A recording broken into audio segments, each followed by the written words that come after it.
I'd love to talk to you a bit about your spirituality as well, really. And did you find? I know you mentioned it in your talk, and you sort of were quite careful about how you define spirituality. I felt, did that help you? Your definition of spirituality, did that help you in captivity? And then also sort of building on that, do you think there's an absence of spiritual understanding in people today? And do you think that's probably making things worse for us in terms with coping with the isolation from the pandemic?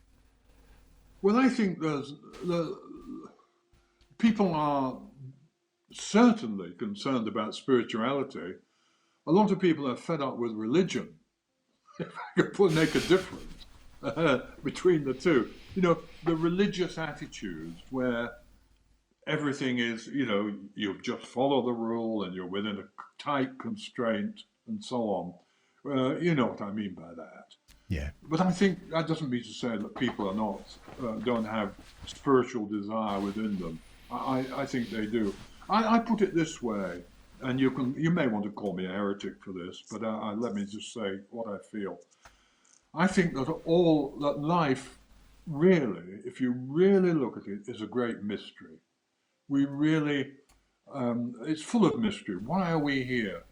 What happens to us when we die? I mean, I contemplate that now. When you get to 81, you say, well, there are not many more years left. Where am I going? What's going to happen after that? We don't know. People will tell us that this is going to happen, but nobody knows for absolute certain. They say it all rests on faith. And so life is really a mystery. And part of the journey of life, as I understand it, is this, is to grow more deeply to the mystery, towards the mystery that lies within and beyond us. And that doesn't mean knowing all the answers.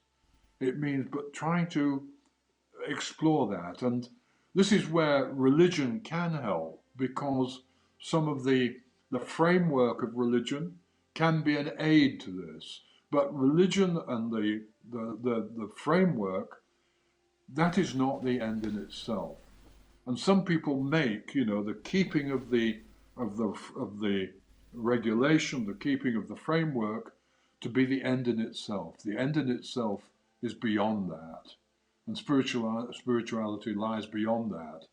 So I would put it that, the framework is but a means to enable us to proceed towards a deeper understanding of that mystery which is of God and which lies within us.